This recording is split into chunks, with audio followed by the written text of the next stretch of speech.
And my dad was like, no, you started this thing, you're going to see it through. Yeah. And then if after 4 years you still feel like you don't want to be At least you'll a be lawyer, done. it's fine, then you can do something else.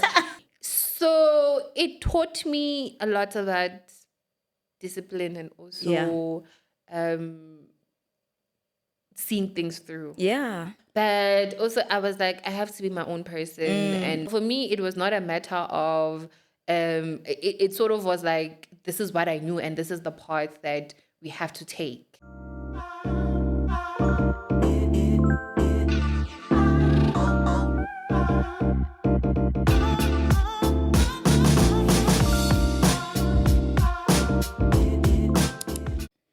Welcome to another exciting episode of Sisters in Conversation. I'm your host, Debella Motani. I'm an attorney by profession and the founder of a platform called Sister in Law, which is a platform dedicated to empowering women through legal education. If you haven't subscribed to this show, I am judging you. Please click on the subscribe button right now. It costs nothing at all, and this platform offers so many tools that you can learn from. Follow us on all our social media pages, which is Sister in Law. We're on TikTok, LinkedIn, Facebook, X, and Instagram. On today's episode, I am joined by Salem Sekome, who is an attorney and also owns her own law firm, Sekome Attorneys. Thank you so much for honoring today's invitation, and I'm happy to learn from you, to hear your story, hear your journey, hear your experiences in the legal profession, and hopefully the viewers will also be inspired by your story.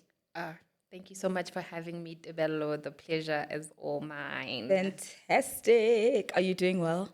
I'm okay. Like I said, we were speaking a little bit before we started. It's been a bit of a rough week. Litigation will do that to you. Yeah. But other than that, the nature of the beast. Somebody said to me that you never truly understand litigation until you are in opposed motion or you are in a trial.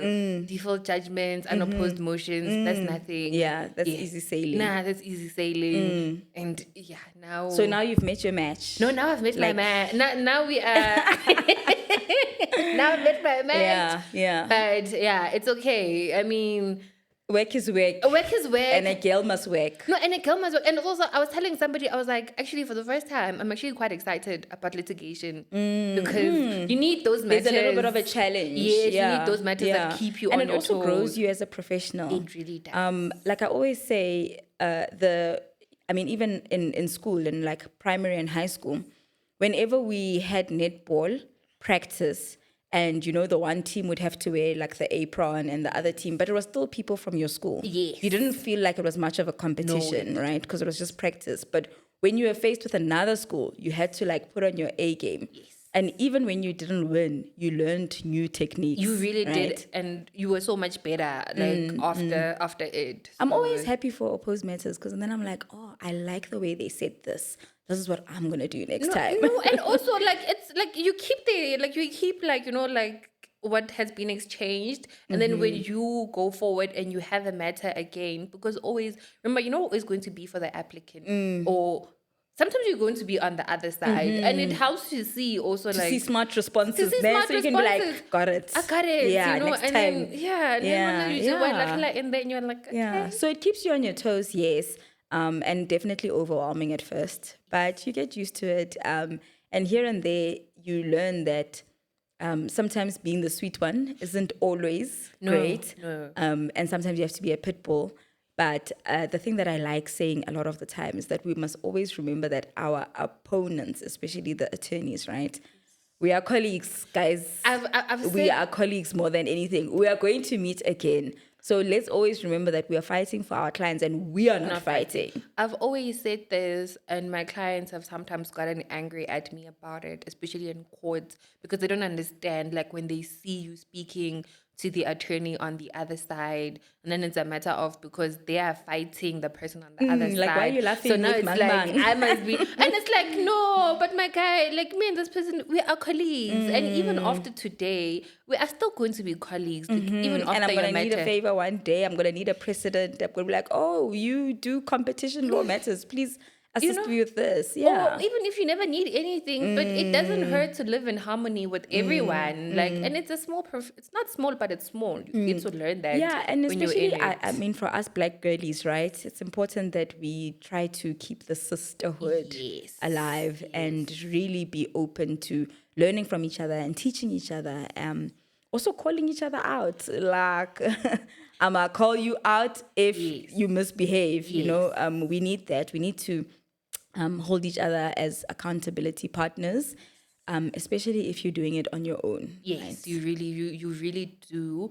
And also I feel like people who genuinely care about you, like when you need to be called out, they will do it because like that's what also helps you grow as a person. Being open to criticism. Yeah, it's hard. I mean, like It's not it's easy. not easy, but you just have to Yeah. learn to take it on the chin, Yeah. and just take it like a big girl and keep it Yeah. moving. Yeah, sure. Yeah, we went off on a bit of a tangent, but as I do with all of my guests, we like to know your story from the beginning, So, who is Salem? Very interesting name. So, maybe you can tell us a little bit about that. Tell us a little bit about your childhood, like which primary school, high school did you go to? What were your experiences like in primary, high school? Your childhood in general, was it a good, happy childhood? Was there a little bit of struggle? How did it go? Oh, okay. So, starting with my name, I get this all the time, and I still bug my parents about it till today. It's too late. It's too late. And funny enough, I don't even have an African name. Like Salem is the only name on my ID. Okay. Other than Sarato Saka that they call me by at Yes, home, yes. which is not on my ID. So that's that.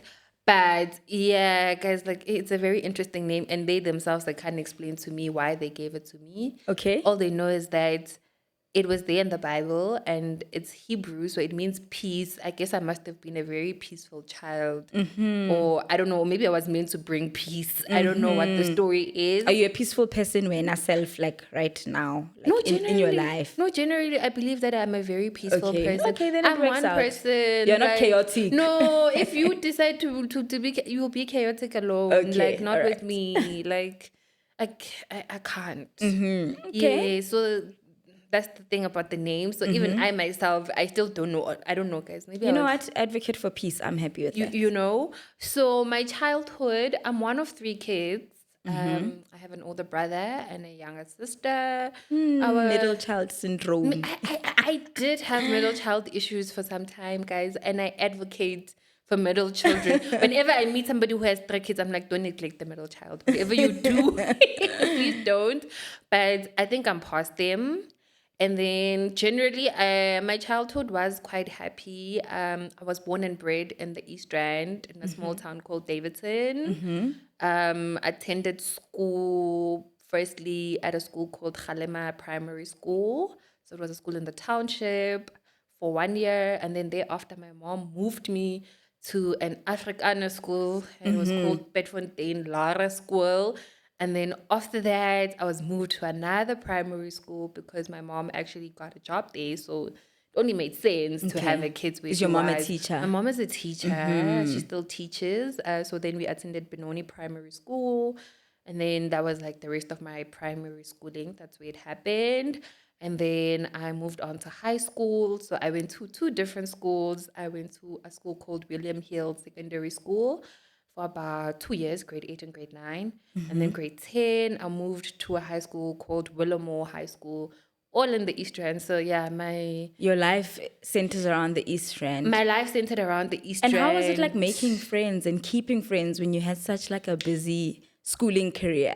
So I feel like essentially because my primary schooling, it wasn't bad because I attended grade 1 in one school, grade 2 in the second school, then from grade 3 up to grade 7, it was like in the last Some school. stability. So there was some stability, and then high school as well, because the first high school that I went to, it wasn't that great. It wasn't the greatest. So I also knew that I wasn't going to be there for long.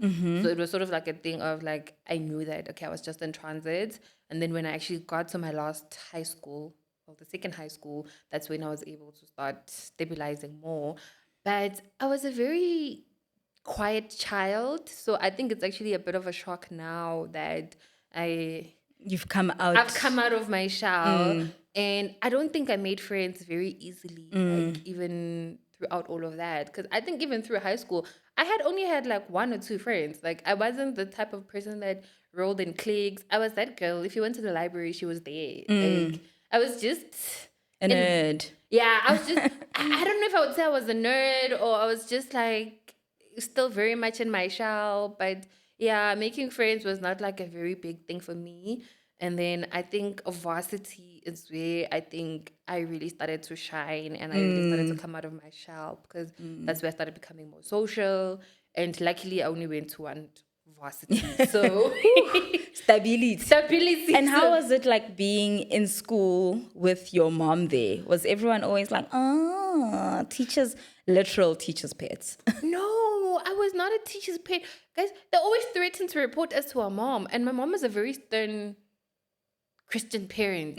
Like my mom is the kind of mom, like she can beat you up. Like if they say you are misbehaving, she can come in class and like she beats you up there and there in front of everybody. My mom is that mom. Yeah. Like she will embarrass you. So like I had to be like I literally had to toe the line like my whole primary school. And it was a bit weird, like knowing that like I don't know, like your mom is there, you are at school. So also it was like always having something, like, you know, at like keeping you in check. But other than that, it was nice because then I got to go to school with my mom every day. Like we get to leave the house together. We get to go home together when it's school And holidays. tuck shop money is also right there. Tuck at shop money is school. also right there. So yeah, like it had, there were good and bad, but for the most part, it was really good because. And did you guys stay in Davidson throughout your schooling career? So yes, we have. We've stayed in Davidson throughout my schooling career, and my parents still stay there, like even now. So yeah, the East Rand has always been home. Although my parents are originally from Limpopo, so my dad has stayed a bit between the two provinces. Yes. And how was your experience with like coming from the township and attending what was white schools? Do you recall any challenges that you faced in terms of just assimilating, becoming one with the people? So because the first school I went to a creche in the township. And then the first primary school I went to was in the township. It was okay, but it was also very much like English medium focused more than anything. And I think we had a very good teacher. I remember I bumped into her like about a year or two ago. And like she still remembered me, and also because she knew my mom. I don't know, teachers, it seems like they all know each other. So like that wasn't bad. And then when I moved to my second primary school, like which was like an Afrikaner school, my mom was also there. My mom actually also taught there at that school. So essentially almost every primary school I've been in, my mom has been there. So it wasn't too bad, because also in as much as it was like a white school, but it was also like dominated quite a bit by Black people. So making the transition wasn't too bad. It wasn't like a culture shock. No, it wasn't like a culture shock. The only thing that became very different is that now almost every teacher around me was white. So that was like the biggest thing. And also it was like an Afrikaans school, like I said. So now I had to start learning Afrikaans. So did you learn Afrikaans I in the end? did. I did. Because Do you still speak some Afrikaans? yeah, develop, please. Like, guys, like I did Afrikaans because I had to. And funny enough, in matric, I passed Afrikaans better than I did English. So I don't know. I feel like I don't think Afrikaans is that hard. But for me, it's always just been a language that I had to learn because I was forced to. It was never a language that I particularly had any interest in. So even after I was done with school, it was like, okay, that's behind me. It's done. And then what ultimately made you decide to study law? Like when you are now approaching grade 11, grade 12, career choices and all of that, how did you land up deciding that law is the route that I want to go and I want to study at UJ? So I don't think law was initially what I wanted to study. And also there was also quite a bit of confusion, or should I say like a lot of opinions Yeah. around what I should have studied. So I come from a background of STEM, so like maths, science, engineering, because in high school I did life sciences, I did physical sciences, I did mathematics, and I did engineering, graphics, and design. So that was like those were my subjects. So according to my parents, like their wish was that all of their kids end up in STEM. So either you have a career in engineering, medicine, tech, something, but like something along those lines. Like that for my parents, like that was their desire for us, because they felt as though that is where you would get the most stability, the best career growth, probably make also the most amount of money. So I chose those subjects based on that. And then once you start getting to, and I think I'm also appreciative of the fact that I went to a good high school and my parents insisted, or they made provision for that to happen. Because in life orientation, they do these personality trait like assessments, like for you, yes, to like to determine like your personality, blah blah blah blah, and then also in terms of profession, what would sort of like be the best fit or the best careers that you can find yourself in. And then while I was doing those, I actually found out that like my personality would be best fitted for like law or anything that has got to do with like sort of like problem solving, making a change in communities. Because I actually found that I was actually somebody who was quite opinionated. Like even though I was very quiet, but like I said, I started coming out of my shell quite late. I think I was quite a late bloomer also in life. So it was during those. And then when it was now time to apply for university, I definitely knew that I did not want to do anything In STEM. in STEM. Like I knew it. Like I knew, like me and mathematics were not friends. Like I did it because I had to, and because I was told that is what will open doors for Yeah, me. yeah. I passed it like quite well, but like we really genuinely You like didn't get along. we just genuinely didn't get along. So I knew that like any career in STEM, mathematics will always be there. I enjoyed life sciences, but I knew that maths will be a part of it.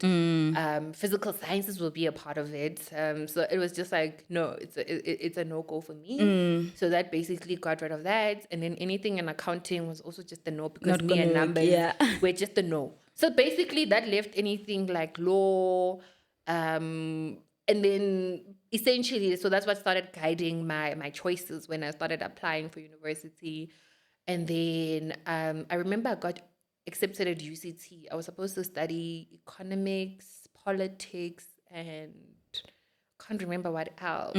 So I thought that maybe I could do something in politics and economics. And my dad, and then I think I remember at UJ I had applied for law and a couple of other institutions. And my dad was like, no way, you are not going to Cape Town. I was gonna say, I'm sure your parents are like from the East Rand all the way to Cape. They're like, nope. No, and essentially, I actually wanted to get away from them. Yeah. Because, like I'm saying to you, To get away from I them. felt like my whole life, like I said, like Yeah. from primary school, my mom has been Your whole life was in with like 10, 15 kilometers of each other. of each other, Yeah. you know, and I just felt like I wanted to get away, like, and just Get be away. as far away from these people and just like literally be on my own now. And my parents were very strict people. Like they, especially my mom, like my dad as well. Like she feel like they're very strict people. So I just felt like I need to get away from all of this. And my dad was like, no way. Like you are not gonna go to Cape Town. Yo. You're not gonna go to. I remember I also got accepted at Nelson Mandela Metropolitan, which is in Eastern, I think is East it London. it's like Port Elizabeth somewhere there. My dad was like, no ways, they're not gonna go there. And then the only option, like the only university that I had applied locally was UJ. And also I was told to apply at UJ because one of my uncles was a lecturer at UJ. So they wanted somebody still close. A babysitter still. So basically I was babysitted like my whole life. So and then so then UJ, that's how I essentially ended up at UJ studying law. And I think that even first year, I remember first year studying law, I wasn't even sure if I made the right choice. I remember telling my dad that I think I want to change streams like the next year, like after I finished my first year. And my dad was like, no, you started this thing, you're going to see it through. Yeah. And then if after 4 years you still feel like you don't want to be At least you'll a be lawyer, done. it's fine, then you can do something else. And You were like, yeah. yeah. So my dad was like, no, I'm not gonna have a child who's gonna hop from like one course to the next. So like, and then I had to see it through. And then And how was the experience of seeing something through that you didn't really have much commitment or much passion for initially? so it taught me a lot about discipline and also seeing things through. Yeah. Like yeah. because also I don't want to say it was bad. Like I don't want to. I think also fear sort of like got the better of me because I felt like nobody in my family is a lawyer, because I think I'd like to think that like I was the first. I was the first who was going to be like an attorney, and everybody in my family was in accounting or education, and then those that were coming up were in STEM. So those were the things that seemed like that's where promising careers are in. And I started getting cold feet because I was like, what if I made a mistake? What if this thing is not going to work out? What if, So I don't think my choice, my decision to say that I want to change particularly came from me completely disliking law. I think it just came from a place of fear of the unknown, because I was the first one to walk that particular journey. But then as I continued, I actually realized that, hi man, this thing hi bad. Like hi that bad, bad, yes. actually. Yeah. Hi that bad. And it actually matches my personality as well. And then I saw it through. And you said you were also out of your shell in your varsity days. How was that experience? Were you able to make friends? Were you part of any societies? Did you do anything else outside of like studying? So outside of studying, I liked to sleep and I liked to Love it. groove. So basically, like, that was me. Like anything. And also, I think because I stayed off campus, I didn't stay on campus in my first year. I only started staying on campus from my second year. And then I think another thing that made me not particularly have an interest in being part of Societies is when I was in varsity, race culture was still a thing. Yes, it was still a thing. And I found it so oppressive. I found it so, like, I feel like those girls were mean girls. So they sort of like just shut off like any desire in me. Like they didn't even inspire me to want to be part of that system, because I was like, why would I want to be part of something that's so oppressive? Yeah. And then that just sort of like immediately shut that in me. And I was like, you know what, like I'm just here to get my degree. I'm gonna have fun. Also, my parents are no longer here, guys. Finally, no babysitter. But still, uncle. Also, my uncle was very cool. Like my uncle. Also, you didn't have to. It's not as small as like It's a high not as school, small as so you're high not school, actually and interacting with him in the same manner no. you were interacting with your mom. And no, it wasn't. And Yeah. also, it was an uncle that I wasn't particularly very close to up until like university came around. So it also was like Chilled vibes. Like he's doing him, I'm doing me. Like would probably How was moving out of home? Wait, was that like the ultimate prison break, or do you find that you were more grounded because you were on campus, if I can put it that way? So my first year, my parents used to see me like every 2 weeks. So and also home, UJ and home are literally like less than an hour away from each other. So it did feel like a bit of a prison break, but also at the same time, and I also had my cousin, like at the time was also around UJ, so like she was older than me, so she was also told to look out for me. So in as much as it was a prison break, because now I actually feel like I started like going out, I started having friends. My mom didn't believe in friends growing up. Like she was like, no, we are gonna go. You know what? And I'm not mad at that. Because yeah. No, my mom was very no, because and I feel like it's a good thing. I actually feel like I would be that kind of mother, because it saves your children from a lot of things. Yeah, like, I'm not too mad at that, because I mean my teenagers, Yo, go busy man. Every weekend No, get something. no, Like the show me every day. Like no. My mom Copa was break. Oh, can we come after school? Yeah. Can you order us pizza? no. Yo, ke kgathetse. My mom was like the exact like my mom didn't believe in friends. In fact, my mom till today she tells you that she doesn't believe in chomi. She's like no, like no. Eish. She's like, my only friend is your dad.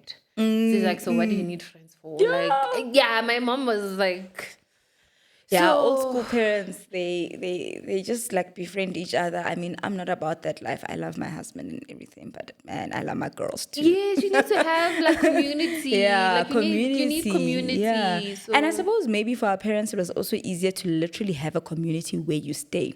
With us, it's like fences and like you cannot borrow salt from the neighbor type no, thing. So no, we no. actually really just need our friends now because they had their community exactly like in their street, back opposite and everything. So it was easy for them. It really was. So yeah. So for me, I feel like that's when I actually started discovering friendship, good friendships, bad friendships, The and danger. the danger. So the danger that my mom warned me about, I finally saw it. Yeah.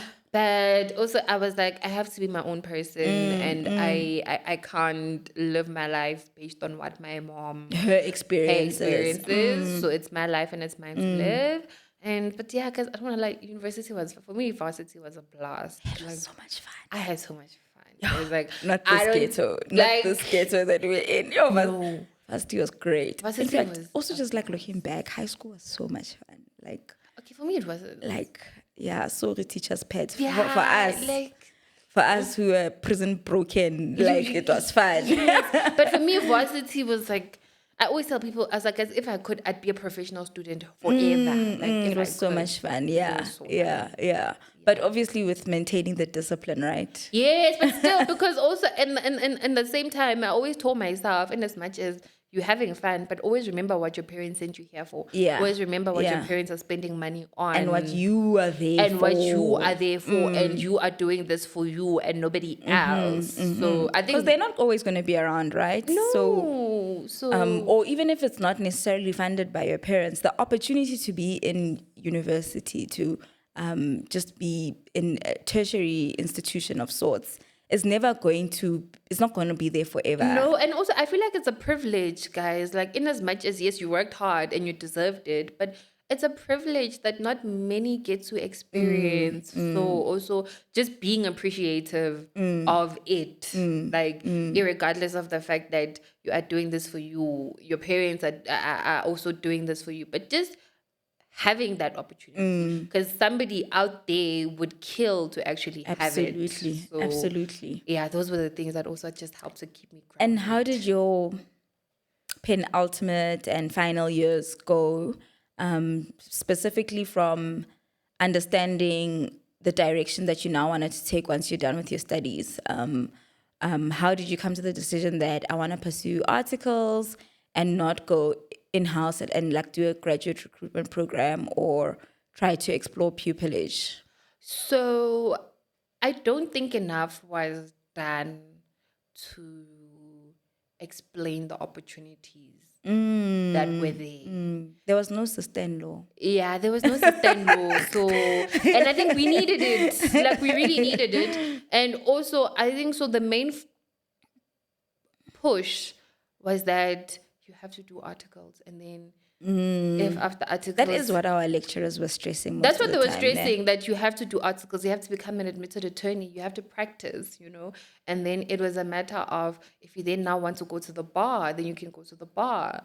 But things like you were saying, like in-house counsel, any other type of like Internships or whatever. or whatever, those were not. I don't want to say they were not spoken about, but they were not spoken about enough. Like the main focus was articles, get admitted, practice, because also a lot of my lecturers were people who were in practice. So they were also speaking from their own experience. So things like, so for me, it was not a matter of, it sort of was like, this is what I knew and this is the path that we have to take. So it was like just a thing of, okay, after you graduate, you're gonna have to find articles, do articles, and then get admitted. and then you're a lawyer, and that's it. And that's what you wanted to be. You wanted to be a lawyer, and this is what lawyers are, and that also, like I still say, like it goes back to like not enough information being Yeah. there. And in as much as I feel like the internet 5, 6, I was in varsity like over 10 years ago now, wasn't as big. Like even 10 years ago, it was there. Google was there, whatever. But it's not as big as it is today, because also like just online, just everything being online wasn't quite the same back then. And I feel like we were not necessarily using Google or the internet as a go-to outside of like academics. Yes. Like we were sort of Googling, like right now you just, we Google everything. Google But back then it was everything. more like very like scholastic. Essentially, Yeah. do you get what I'm saying? So like it was like most of the information that you were getting, it's information that was given to you, and what was given to us is that you do articles. Like, let's say you become a lawyer. So for me, that was the part. Like, do articles. Like, And then how did you start your journey towards pursuing that? so I also felt like I had a bit of imposter syndrome. I don't think I believed in my academic record enough. And you did So fairly well.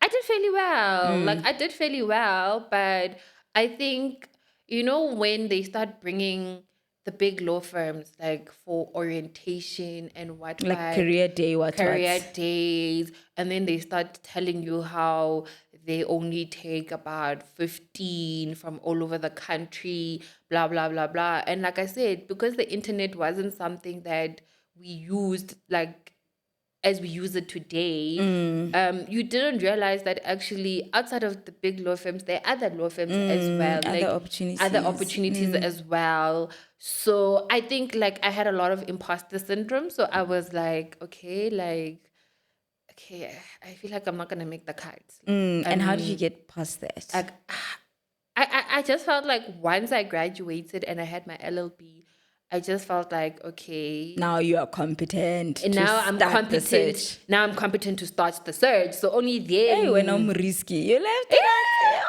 I left it until like the very, very, very last minute. Yeah, okay.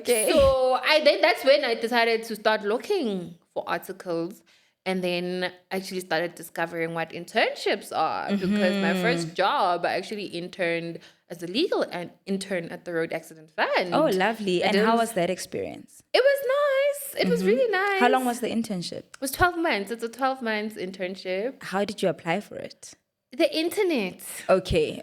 Yes. Do you recall the process? Was it fairly easy to navigate? It was. Leading even up to the interview stage? It was, because I remember I was at home. After I graduated my LLB, and I made a choice that I don't just want to sit. So I told my parents that I want to go back to school. I want to do a postgrad. So that's when I started doing my postgrad in tax. And then because I was studying, it was like more of like a part-time program. So while I was studying, I also had time now on my hands. And I started discovering the magic, or should I say the power of the internet. That it's more than just an academic tool. So then I started utilizing it to its full capabilities. I mean, this was like back in like 2017, 2018-ish.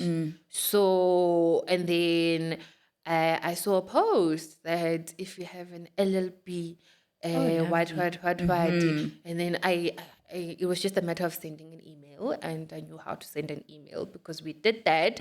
So I just applied, sent my CV, and I randomly got the call. I remember I was at home. I had even forgotten that I actually applied for it.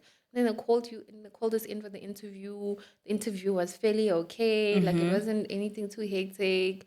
And that's when I actually started discovering that, there's more to this thing than just articles. Oh, lovely. And there are other opportunities. And what kind of work did you do at RAF as an intern? I mean, just if there's someone listening and saying, oh, okay. So essentially what a claims handler does, for people who handle RAF claims, like right now, you basically did that, but under supervision, and also not some of your some of the tasks that you did were limited. Because things like generating offers, like for claimants, can't trust an intern Yeah. with that, but things like offers on merits, because I remember they had a whole training for us, like basically they inducted us on the RAF Act, what is it, like the 5 different departments that the RAF has, like what each department does, what its job is,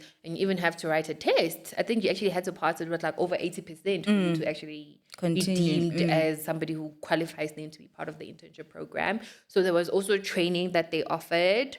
And yeah, that was the experience. So essentially just working on RAF claims, then that's what I So there did. wasn't any like drafting at that point. No, there was no drafting at that point. And remember, at that point, that was when the RAF still had a panel. So most of the drafting was done externally by people on RAF, like attorneys on the RAF panel.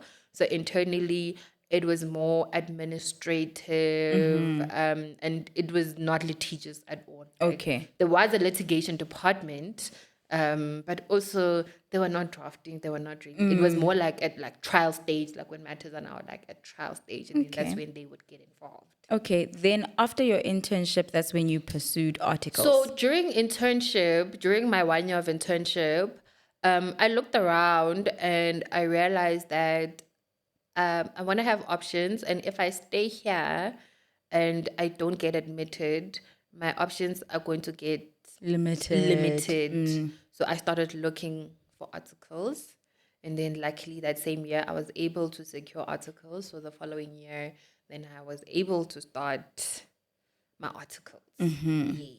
And how did those 2 years go? You can't pay me to do it again. That's all I can say. Like, there isn't enough money in this world that anybody can pay me to do articles again. I tell everybody this, that guys, articles, I don't want to say they're the most ghetto thing.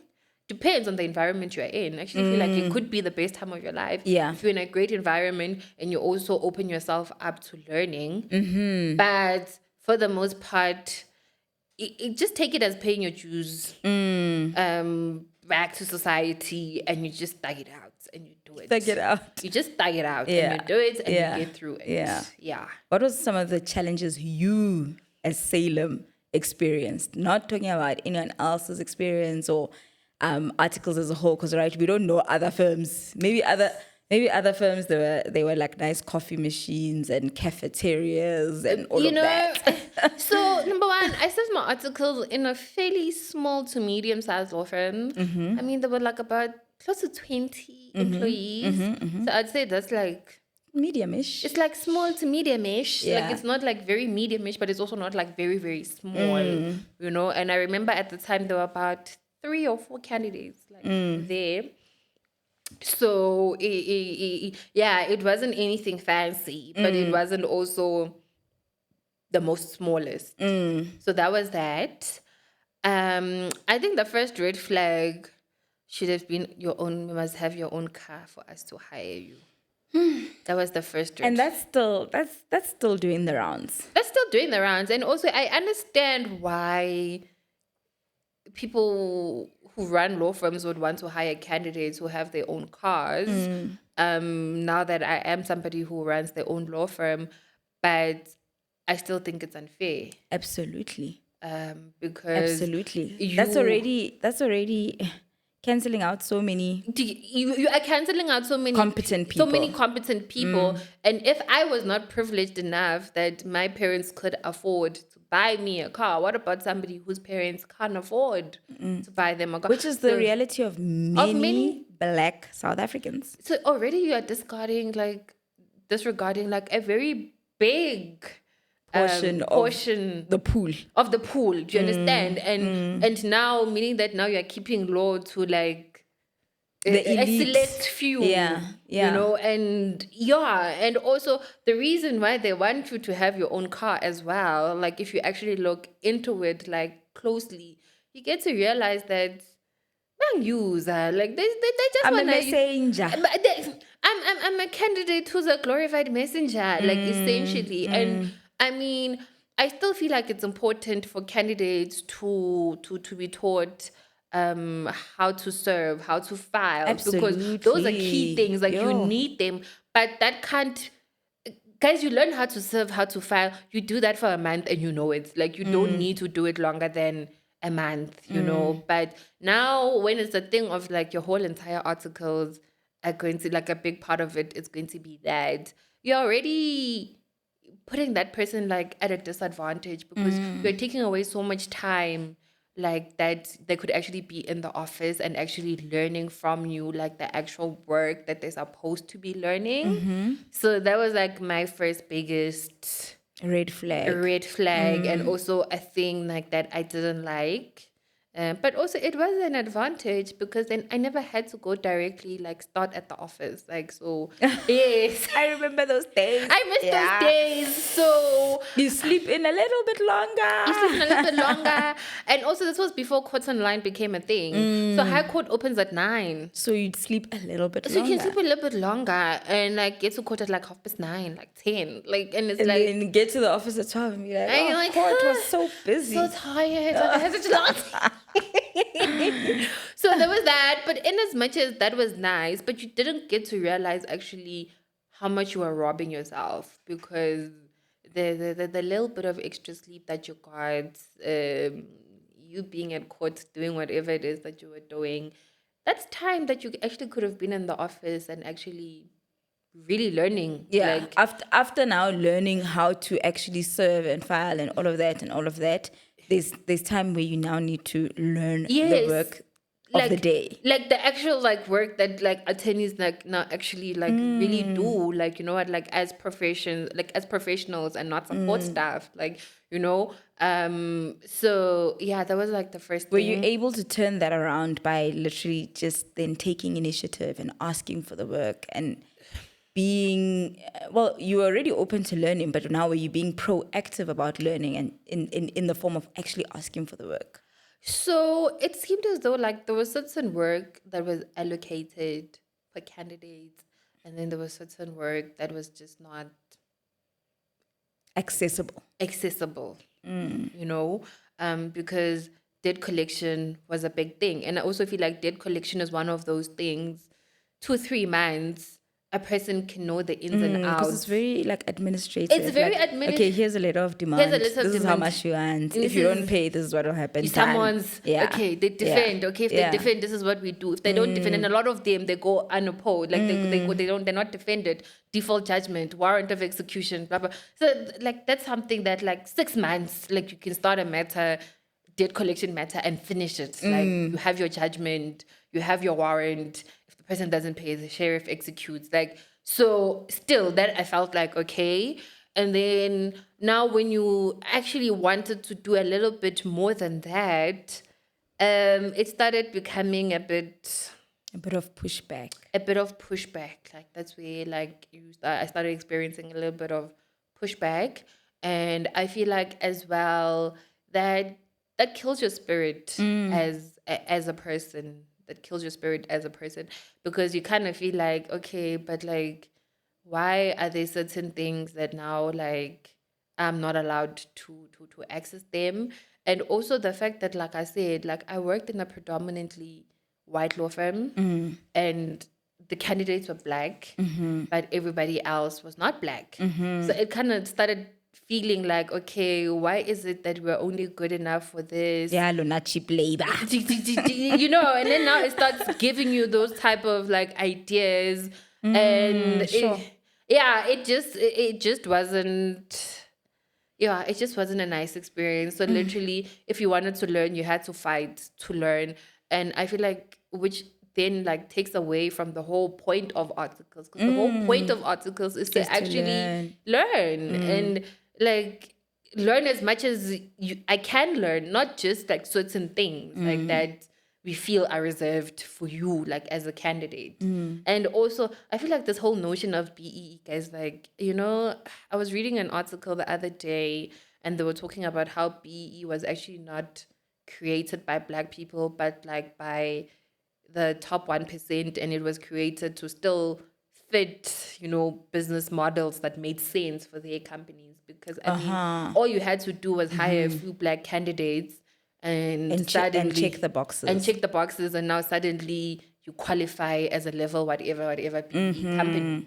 So So the system is rigged. no, the system is rigged. Like the system is truly rigged, and it's things like that. Then that sort of like start making you feel like, but then like, when will black people ever truly get to access opportunities and Based on like merit. and like truly like access them, not just, I don't know, because now Checking they're the forced, boxes.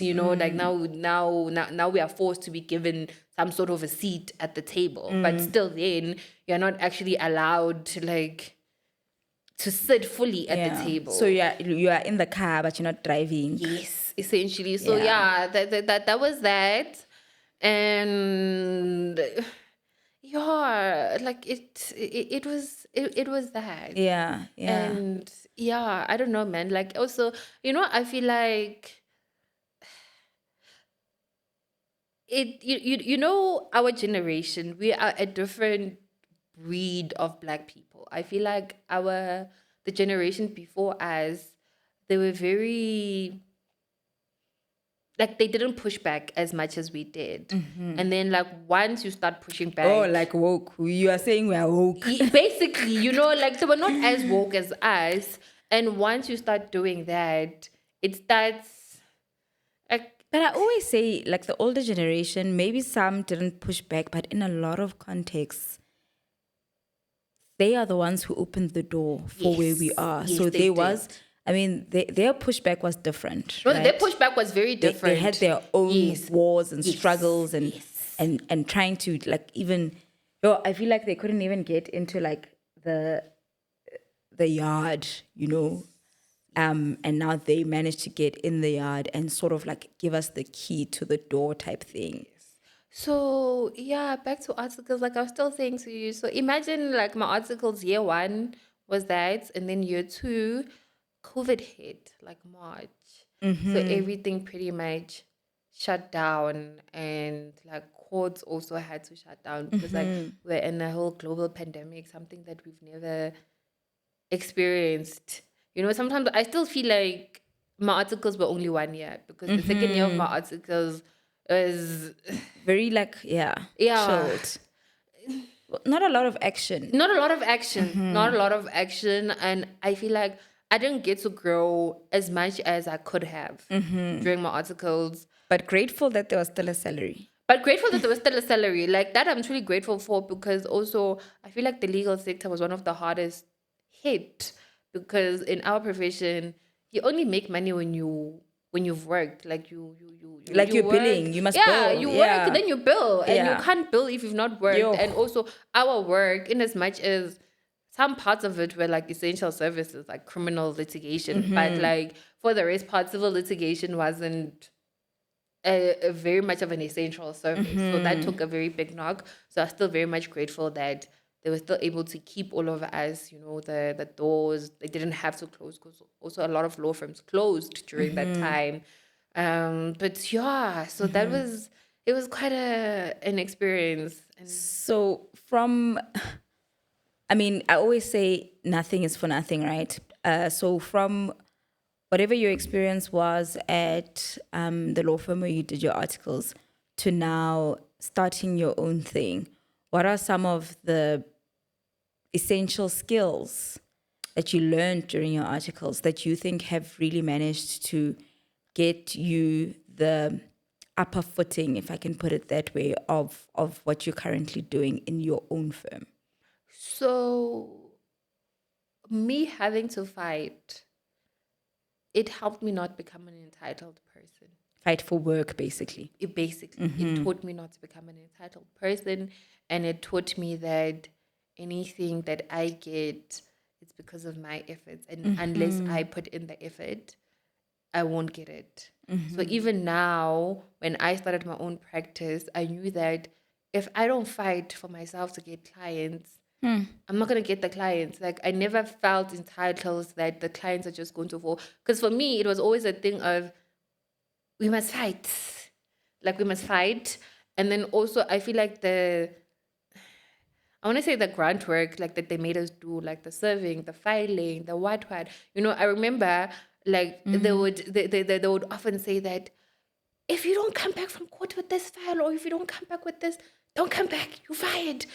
So it made me feel like, Disciplined in the area of your file you must be on top of no, things. never mind that, but like problem solving, that like you have to solve the problem. Like you don't have the luxury of, and I feel like that's something that I see a lot these days, is that people just half try and then say that they've failed, and they know that somebody is gonna come in and is then gonna like sort of like help them Fix it find up. or fix it up. So, but for me, it was a matter of, if we send you to do this, you don't come back until you've done it.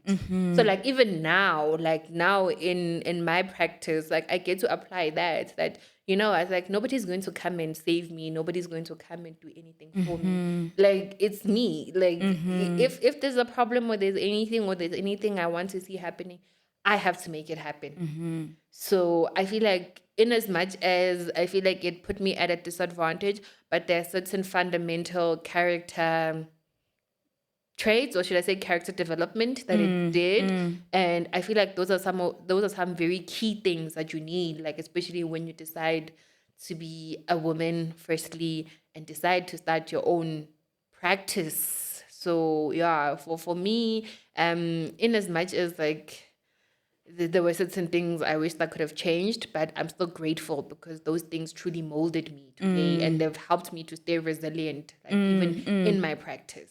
And what are the highlights you've experienced in running your own practice?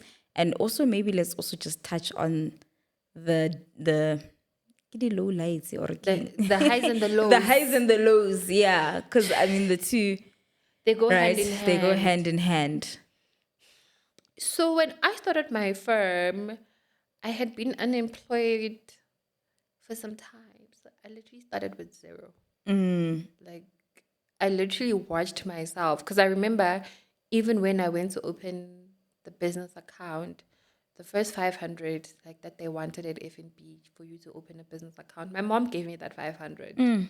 So I feel like watching myself grow something from nothing. I often Sure. get DMs on Instagram, and people are like, I want to start my own practice, but I'm so scared because I don't have money. I don't have this. I don't have that. And I'm like, yo, you guys are seeing me now, and it looks like I have the money, or like I always had the money. But I literally started with zero. I hope you gave your mom back. You gave her 500 back. I know I gave back more than 500. Oh, great. Oh, I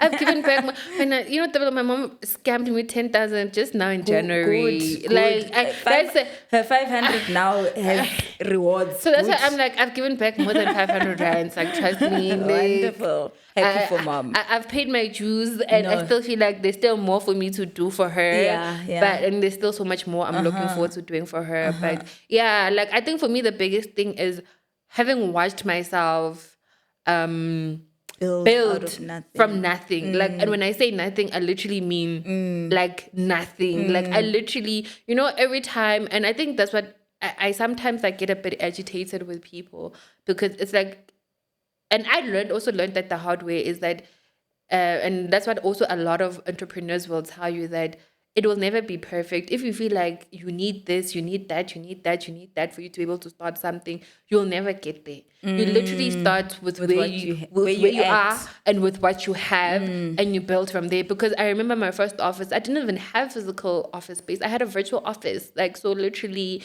I would then have to book like meeting rooms for me to be able to meet my clients. Whenever I meet my clients, I would meet my clients in coffee shops if I didn't have money that month for me to pay for those facilities. And you literally build from that. So one thing you need to know, that building anything, guys, like, don't be afraid to be embarrassed. Like, if you are hungry enough, you will do what it takes to literally you use what you have and where you are, and you build it from there. So for me, I would say that.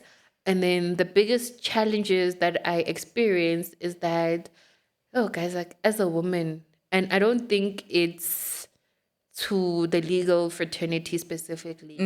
As a woman, when you go out there looking for work, they don't judge you based on merit. And also, it's like you are expected to do other things for you to be able to be given an opportunity. Sure. You know, it's like now you get to a department and it's a man who's heading that department. Now it's a matter of like, oh, she's pretty. Like, yeah, maybe if you give me your number and then we start dating, you give me a chance, then maybe and I can also give you the work. But if it was a man who came and he asked for work, he would be looking out for a brother and he'd Yeah. just give him the work. Yeah. But because as a female, like it's like you must always, I don't know, like they can't There must just be an exchange. there must be an exchange. Like you can't just be given work based on merit. So that was like one of the biggest things like that I encountered. And it sort of like also made me feel like I don't want to go around asking for work. I get that. Yeah, for work. And I just felt like, you know what, I'll just look for private individuals and I will literally build my client base from zero because this firm was built On from zero. zero. So it's so for me it was like nothing new. And yeah, so that was like one of the biggest challenges. And then also being a one man band. Yeah. Wearing all those hats. Wearing all those hats, like, you have to be your own PA, you have to be your own messenger, you have to be your own. And usually, like now, it's even better because, like, then you can hire messengers like who moonlight for different firms, so then they can do that. But that only happens like over time when you then now have the resources. Because also, I mean, I can't You make. still need to pay them for those gigs. You still need to pay them for those things. So, like, when you're still starting out, you don't have the luxury of being able to outsource anything because you don't even have the money to pay those people. I mean, you're literally just trying to generate enough money to sustain yourself and also have your own life, going. So, yeah, for me, those were some of like the biggest challenges and still are the biggest Yeah. challenges that I still encounter. But other than that, it's been a great experience. Like, I don't want to lie. I don't think I would ever trade it for anything else. I feel Rewarding. like it's so rewarding because, I mean, I was telling my mom, my firm turned 3 years last week. I remember when I first started, they said to me the first 3 years are the hardest. And if your firm survives those 3 years, your firm is going to make it.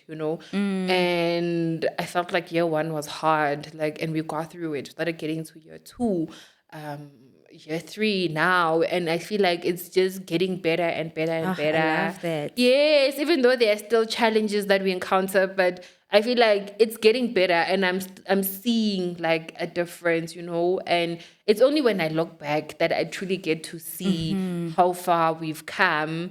Because sometimes I feel like I'm not doing enough. I feel like I'm not growing enough and that comes from comparing yourself with other people. And the thing is, I'm like, you don't know their stories. You don't know if everybody started at zero like you. You don't know if maybe they had some sort of like advantage. They had some sort of Whatever. assistance or whatever. So just stay in your lane and focus on appreciate your own journey. appreciate your own journey and just focus on your focus, like, and let everybody do whatever they're doing, because now you take away your own joy by now comparing yourself to somebody like, oh my God, she's also been running her practice for 3 years, but now she's got 2 candidates, she's got a secretary, she's got that, but you don't know where she started. Like, and you just know where you started and where you are. And I mean, the mere fact that like now, like, I mean, I'm able to pay for everything that I'm able to pay for. I'm able to sustain myself. I don't have to ask my parents for anything. I mean, like, that's a big deal. Yeah. Like, for me, that's like, Yeah. we've come far. And Sure. yeah. Well done. Sure. Just in the interest of time, though, unfortunately, our beautiful conversation has come to an end. I'm going to ask you, just any gems that you may have for especially younger listeners or somebody who's literally thinking, I want to start the process of just registering my incorporation and hit the ground running. Any nuggets that you'd like to say to those people? My biggest thing is pray pray about it, pray over it, because also we didn't really get to go into that, like as to how my law firm truly came about being. But I feel like for me, I feel like God had a very big hand in it, because in as much as I started from zero, like I said, but I was scared also. Like I had a lot of fear in around starting my own law firm, and people around me were like, just do it. Like you qualify, and you can do something with your life, you know? And I remember my first three clients, I had them before I even incorporated. So in fact, that was like the biggest thing that pushed me to do it, because I was like, hey, everything else I'm trying is not happening. So, and this looks like what I'm being pushed to. So anybody who would wants to start, I say to you, pray about it, pray over it, and God will make provision for whatever He's called you to. And when I say make provision, He's not going to make provision in the way that you think or you expect It it won't be to be. packaged like It won't that. be packaged like that. And you literally start with where you are, with what you have, and don't be lazy, guys. Like the internet is a wonderful place. There's so many things, like so many, like there's so many things, There's there's information. information that you can access, and that can also help you to how best to start with where you are and what you have. Because I remember my email address, like everybody told me that you can't have a Gmail account, like as your email. I literally set up my own email address. I have zero experience in tech, but because I was hungry and I didn't have money to You pay went to anybody, find I out. went to find out, and I set it up myself. So that's why I say, you know what, you pray over it, and God will make provision for whatever dream He's called you to. But above it, you start with what you have and where you are, and don't be lazy. Sure, Like, don't thank be you. lazy. I think that's exactly where you can drop the mic. Thank you so much, Salem, for sharing your journey with us. I've learned so much from you.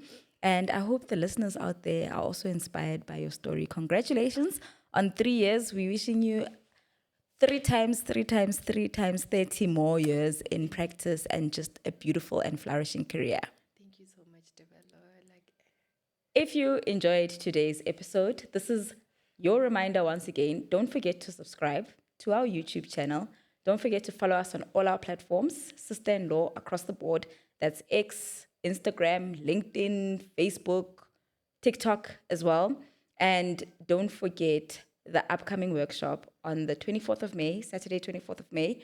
We will be covering so many interesting topics pertaining to marriage, child maintenance, estate planning, sexual harassment at the workplace, and so much more. Exciting giveaways. The ticket includes goodie bag, food, masterclasses on the topics that I have discussed. Tickets are $9.50 on www.sisterinlaw.co.za. See you on the next episode. Bye.